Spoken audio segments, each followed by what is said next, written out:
Negara. Tepuk tangan untuk beliau berdua.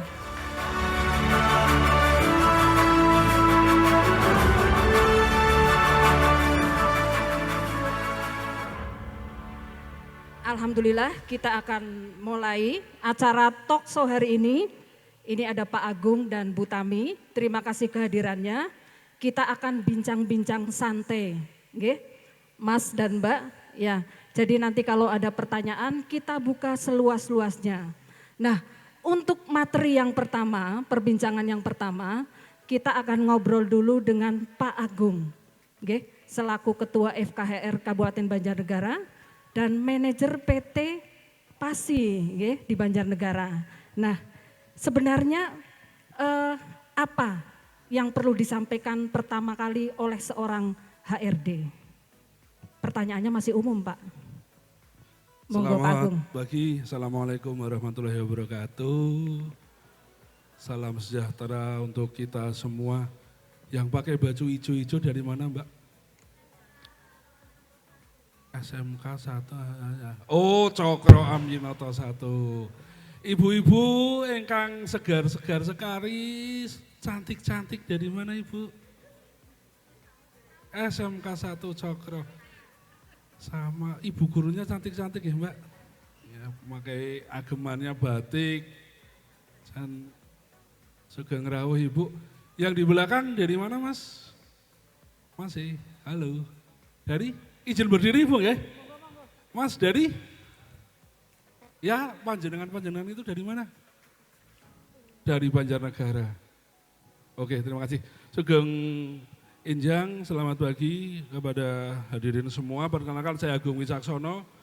Saya sekarang mengampu Human Resource Development atau HRD.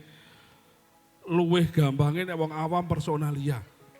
Ya, jadi yang nanti membidangi masalah ketenagakerjaan dan turunannya. Ya, jadi rekrutmen sampai nanti penempatan, pelaporan, pembagian dalam hal kekaryawanan. Termasuk juga nanti konsekuensinya masalah kalau ada perjanjian kerja atau probation, BPJS itu nanti di ranahnya kami. Jadi Ibu moderatornya merasa lupa, Ibu Dewi Mamah Dewi. Jadi HRD itu ada sub memang di bagian rekrutmen. Jadi mereka yang bertanggung jawab atas masuknya calon karyawan. Gitu. Yang diharapkan dari sebuah perusahaan atau KPI-nya seorang HR dalam hal kekaryawanan, jadi key performance indikatornya, indikator utamanya itu kan mencari karyawan atau calon karyawan yang mempunyai kompetensi.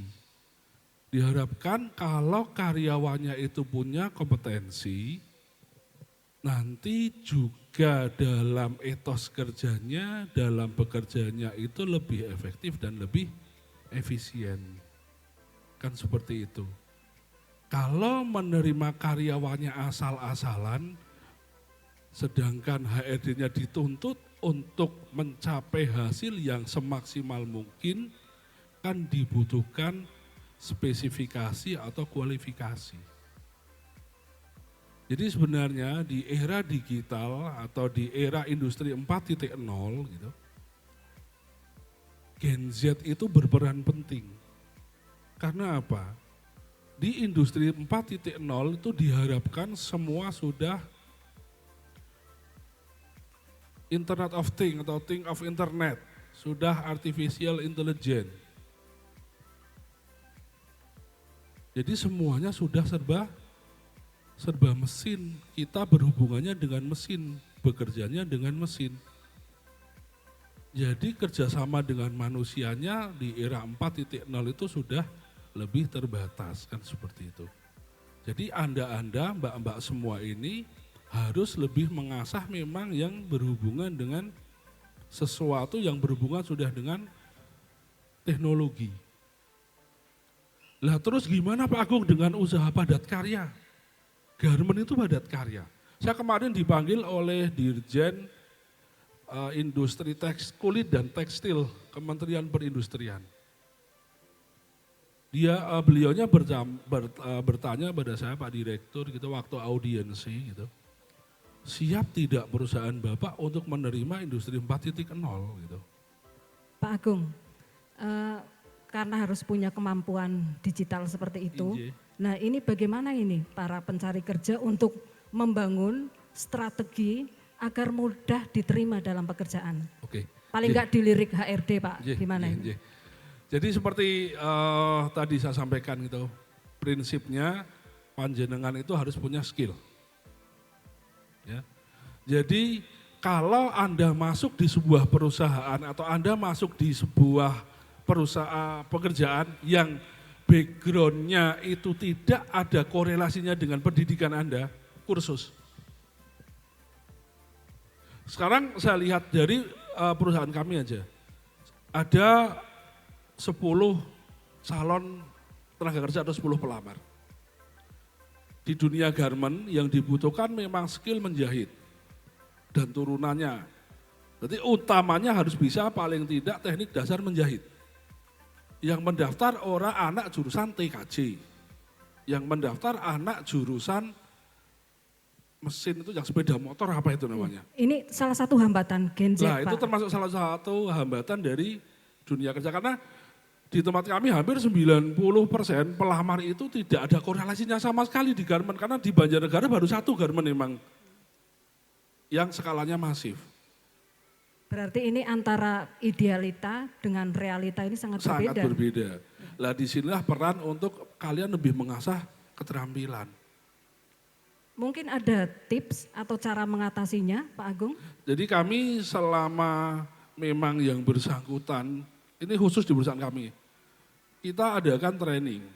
Jadi memang selama 1 minggu pertama kita training teknik dasar jahit. Kalau memang anak itu mempunyai konsistensi, istiqomah sama niatnya dia bekerja, bagaimanapun background pendidikannya enggak akan masalah.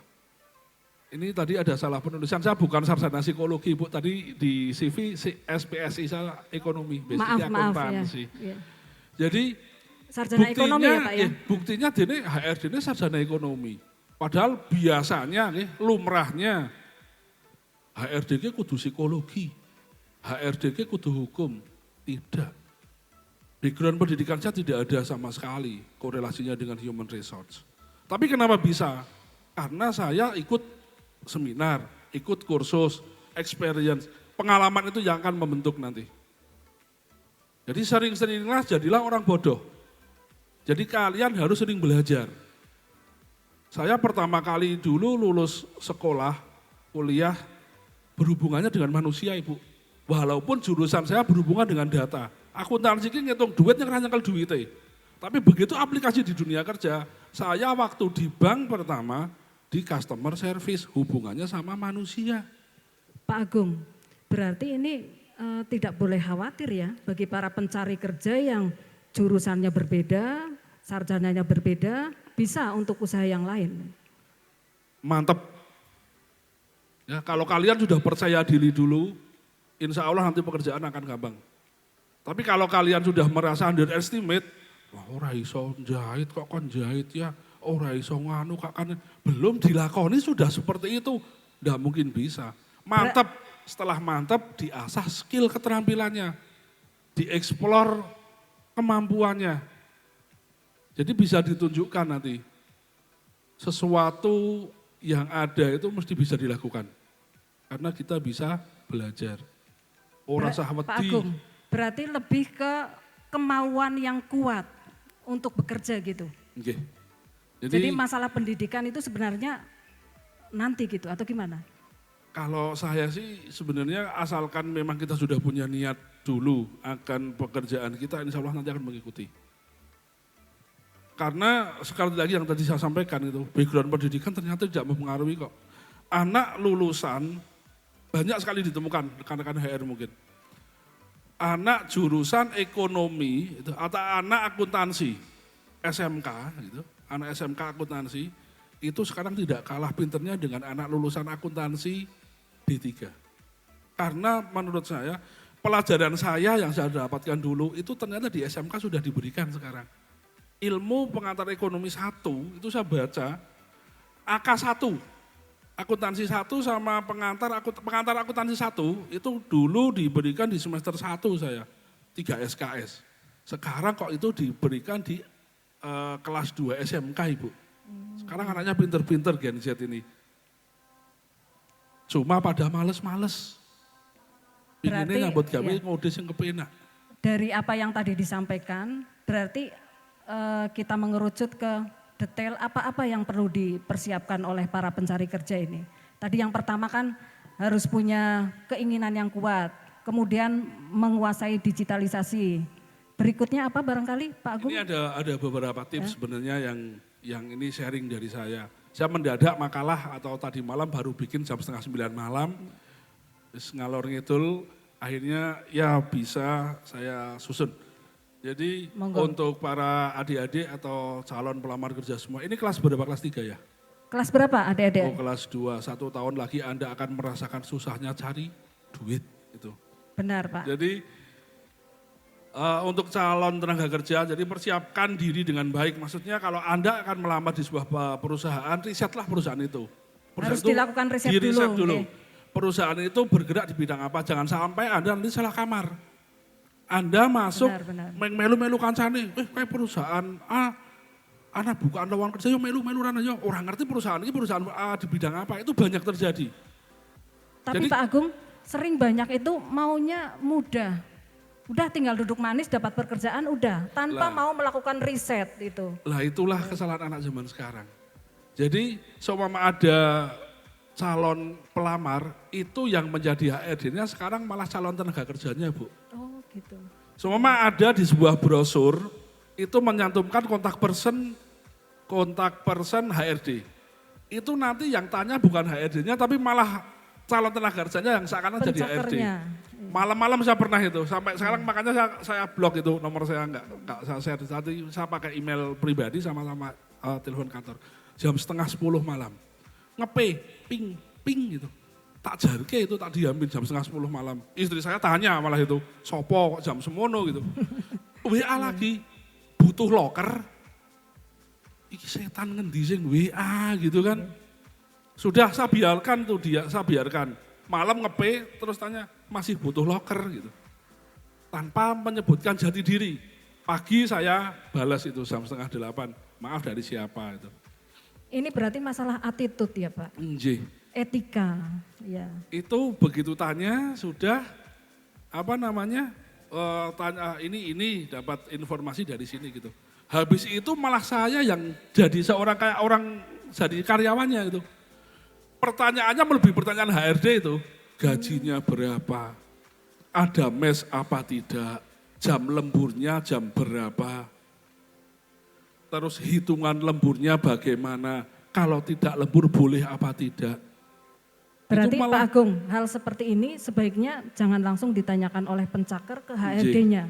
Karena ini tidak menguntungkan ya Pak ya. Iya. Terus yang menguntungkan yang seperti apa Pak? Pencakar untuk berkomunikasi dengan HRD perusahaan. Satu, kalau memang ada informasi loker gitu, tanya saja, maksudnya masih butuh loker apa tidak. Terus kami harus datang langsung atau mengirimkan via email seumpama. Udah, nanti kan dari HRD atau bagian rekrutmen akan menghubungi Anda semua. Jadi tidak atau jangan sekali-kali Anda menanyakan hal yang sifatnya teknis. Karena Anda belum diterima. Ini dengarkan ya para pencaker tipsnya. Jangan sampai nanti Anda itu jadi HRD-nya HRD. Ya, Anda baru melamar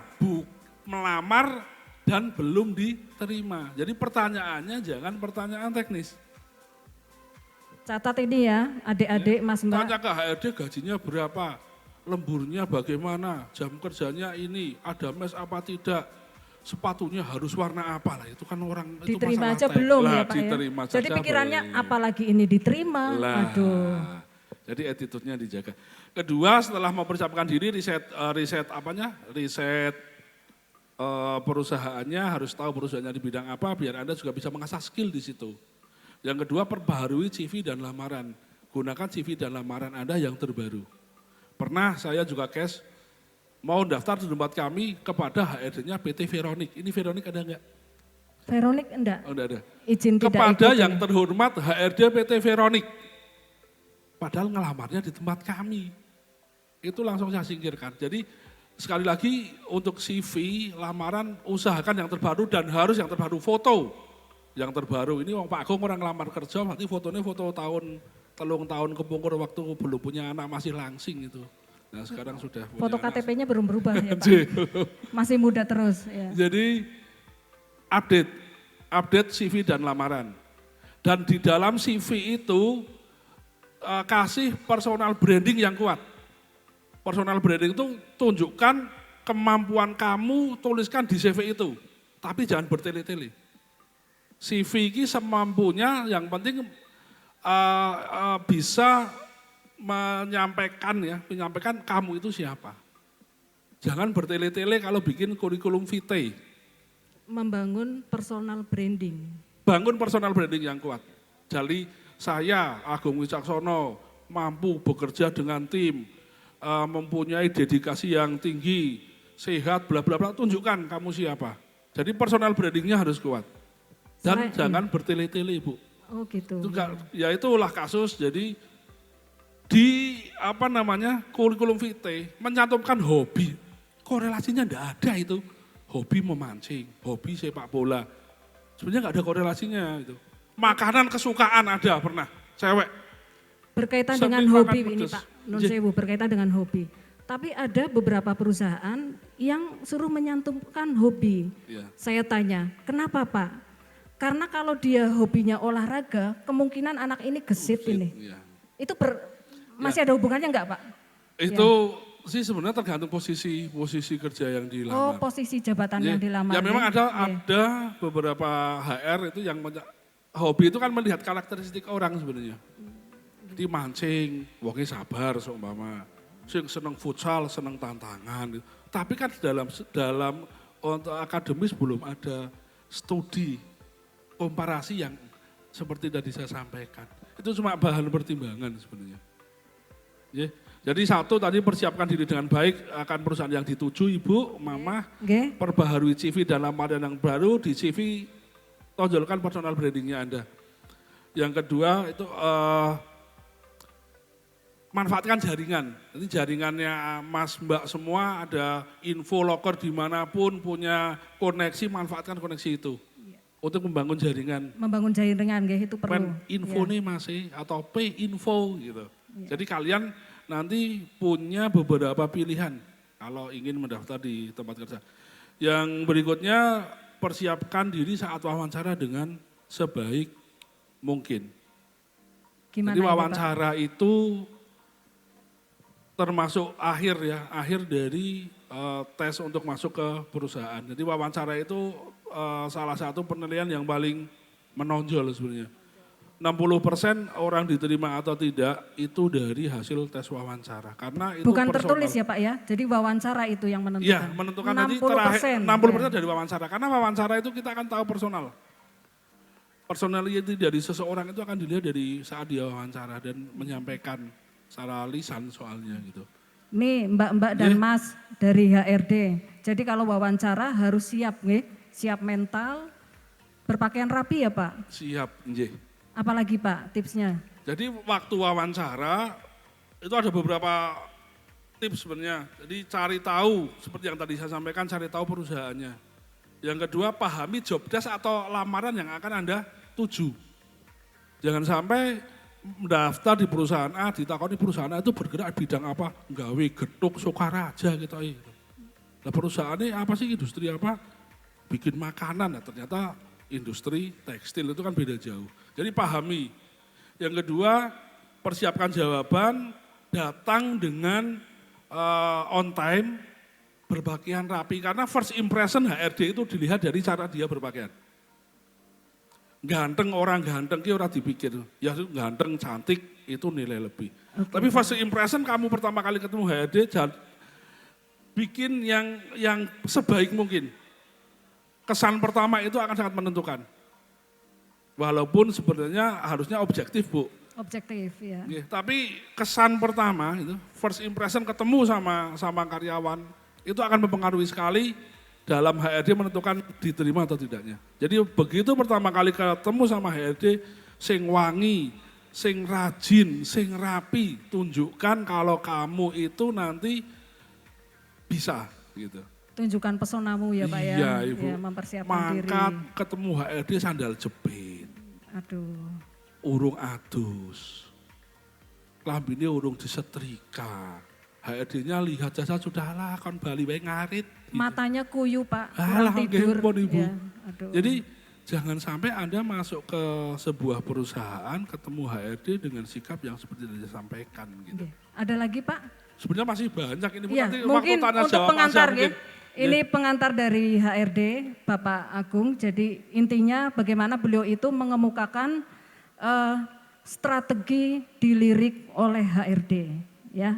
Nanti kita buka pertanyaan ini Pak. saya mohon izin Mama Dewi. Oke, gimana Pak? Saya sampaikan cuma poinnya nanti waktu tanya jawab saja. Tanya Jadi jawab, yang ya. akan ditanyakan HRD itu seputar yang akan nanti akan saya sampaikan.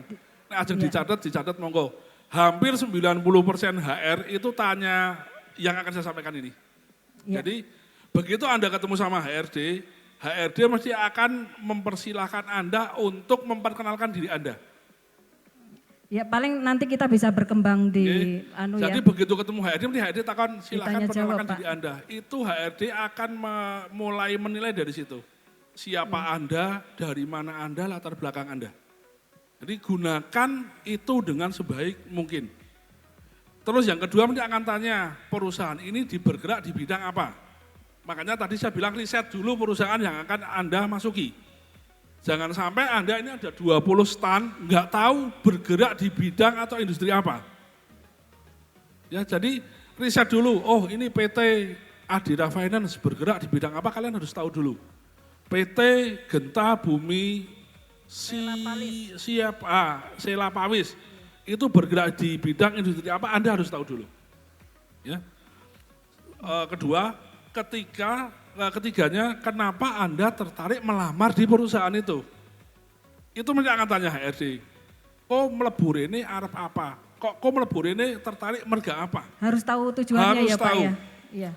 Yang ketiga, sejauh mana posisi yang akan dilamar. Jadi Anda tahu, semua Anda akan melamar di Adira Finance. Di Adira itu Anda akan ngapain saja, itu Anda harus tahu. Mesti ditanyakan oleh HR. Ya. Iya Pak. Berikutnya Terus yang barangkali, berikutnya, Pak. Ya. kontribusi apa yang akan Anda berikan kalau Anda keterima di perusahaan itu? Jadi semama kamu masuk, itu kamu akan membantu apa loh di perusahaan itu? Gitu. Contohnya Itu, gimana Pak? jadi seumpama ada karyawan masuk, dengan masuknya saya nanti bisa mengembangkan kemampuan saya yang diharapkan bisa meningkatkan produktivitas perusahaan seumpama di bidang yang dituju ini. Seumpama Anda masuk jadi marketing, nanti diharapkan dengan hadirnya saya, nanti marketingnya akan meningkat dengan program atau dengan cara, dengan tips dan trik yang saya akan berikan itu sampaikan kepada HRD-nya. Berarti harus paham dan tahu kontribusi Busi yang untuk perusahaan itu usahanya. apa. Nggih. Enggak hanya yang penting dapat pekerjaan ya Pak ya. Ya, Nah oke. Mungkin Pak Agung kita cukupkan segini Nggih. dulu. Nanti bisa berkembang di Oke.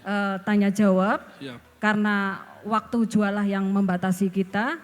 Dan mungkin kita akan ke narasumber berikutnya dulu nggih Pak Agung ya. Nggih, Ibu, Jadi terima kasih. Bapak, Ibu, Mas dan Mbak, berikutnya kita pengenalan sebentar, pengantar oleh Ibu Wahyu Utami atau dikenal dengan Bu Tami ya. Beliau adalah owner Rumah Mokaf Banjarnegara. Nah, di sini Bu Tami akan menyampaikan sedikit kenapa beliau sukses menjadi seorang pengusaha. Ya, dari nol sampai sekarang produknya diekspor ke beberapa negara. Nah, Ibu mungkin bisa menceritakan kisah sukses Ibu sampai pada titik sekarang gitu ya, produknya dikenal sampai ke mancanegara dan banyak juga membangun mitra-mitra di daerah ya Bu ya. Ya, monggo Bu Tami. Ya. Halo. Assalamualaikum warahmatullahi wabarakatuh. Waalaikumsalam warahmatullahi wabarakatuh. Perkenalkan nama saya Wahyu Budi Utami, bisa dipanggil Tami. Saya asli Banjarnegara. Jadi bisa dibilang ini saya darah murni, Bapak Ibu semuanya asli Banjarnegara. Kalau ada yang dari Gemuruh berarti kita sama. Nah, hari ini Tes. Monggo Bu. iya, mohon maaf. Tadi kedengeran nggak ya? Kedengeran, oke. Berarti izin berdiri aja mungkin ya. Salam kenal semuanya. Perkenalkan nama saya Wahyu Budi Utami, bisa dipanggil Tami. Saya co-founder sekaligus owner dari Rumah Mokaf Indonesia. Jadi teman-teman kalau lewat jalan yang satu arah belakang PLN, itu di dekatnya seberang rumahnya almarhum Pak Wincin itu adalah Rumah Mokaf. Jadi kalau teman-teman pengen main, monggo sekali. Dan teman-teman mungkin bertanya-tanya Rumah Mokaf itu apa? Jadi Rumah Mokaf bisa dibilang adalah sebuah perusahaan pemula. Kalau bahasa bekennya itu startup. Jadi kalau zaman sekarang itu lagi ngetren sekali anak-anak muda membuat startup. Jadi startup itu nggak cuma ada di Jakarta, alhamdulillah di Banjarnegara juga ada, salah satunya Rumah Mokaf. Nah kalau Rumah Mokaf sendiri ini bergerak di bidang pangan. Jadi kami memproduksi makanan yang berasal dari singkong. Awal mula saya membangun Rumah Mokaf itu sebenarnya berawal dari ketidaksengajaan. Jadi dulu saya baru lulus kuliah sekitar tahun 2014, baru lulus S1, waktu itu saya ambil S1 tentang pendidikan bahasa Inggris di Universitas Negeri Semarang. Saya dan yang sekarang jadi suami saya itu sama-sama aktif di kegiatan sosial. Di saat itu kami melakukan pemberdayaan tentang cara pengolahan singkong menjadi tepung mokaf atau modified cassava flour atau tepung singkong yang termodifikasi. Nah di sini kita melakukan pelatihan dan ternyata kemudian setelah saya pergi, waktu itu saya melanjutkan studi ke Australia, itu programnya masih berjalan. Tapi ternyata program ini hanya sekedar menjadi masalah baru. Karena waktu itu kita memulai pelatihan tentang pengolahan singkong menjadi mokaf ini harapannya bisa menjadi solusi agar petani-petani yang waktu itu memilih untuk tidak panen singkongnya agar singkongnya itu terolah dan bisa dijual dalam bentuk tepung. Tapi ternyata karena banyak petani yang masih kesulitan dalam hal pemasaran, nggak tahu cara akses pasar modern itu bagaimana, akhirnya ini menjadi masalah baru karena produk tepungnya ini numpuk nggak laku. Nah disitulah akhirnya berawal dari ketidaksengajaan ini kami memutuskan, waktu itu saya baru pulang dari Australia itu sekitar tahun 2017 dan kemudian kami memutuskan bahwa program ini tidak bisa hanya menjadi program sosial saja. Karena ternyata ketika satu program itu isinya cuma pelatihan dan tidak sampai ke kemandirian finansial itu akan sekedar menjadi pelatihan saja. Disitulah akhirnya kami memutuskan bahwa program ini harus dijadikan sebuah usaha dan disitulah akhirnya kami memutuskan untuk lahirnya Rumah Mokaf. Sebuah perusahaan sosial tapi juga memiliki misi untuk membawa profit terutama untuk mitra-mitra kami. Rumah Mokaf alhamdulillah sudah bergerak dari tahun 2017 sampai dengan sekarang. Tapi memang kita mulai well established atau sudah mulai stabil itu dari tahun 2020. Di sini saya membangun Rumah Mokaf bersama dengan founder utamanya, yaitu suami saya sendiri, Pak Riza Asyumarida Azra. Kebetulan beliau saat ini sedang berhalangan untuk hadir, jadi titip salam buat teman-teman semuanya. Intinya untuk menjadi pengusaha itu yang diperlukan pertama adalah keberanian untuk mencoba. Karena yang namanya usaha itu kalau nggak dicoba ya kita nggak akan pernah tahu hasilnya. Dan saat ini kita melihat data bahwa ternyata nilai kewirausahaan di Indonesia itu masih sangat rendah.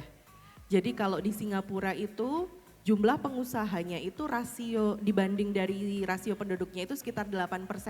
Nah Indonesia itu masih 3,18%. Sangat rendah karena minimal itu seharusnya 4%. Dan ini sudah dicapai oleh negara tetangga kita ASEAN yang lain, ada Thailand dan juga Malaysia. Mereka sudah di angka 4% untuk angka pengusahanya, sementara Indonesia masih 3%. Jadi peluang untuk menjadi pengusaha itu masih sangat besar di negeri kita. Jangan sampai kita cuma menjadi pasar di negeri sendiri. Jadi selama ini Indonesia itu terkenal sebagai pasar bagi negara-negara produsen.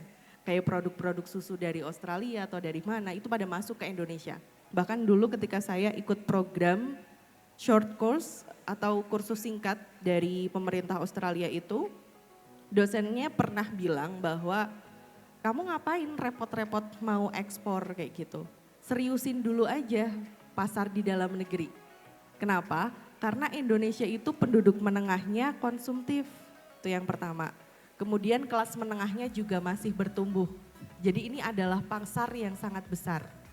Di sini kita harapannya sebagai pemuda-pemudi Indonesia itu bisa mengambil peluang karena sumber daya alam di Indonesia itu luar biasa melimpah.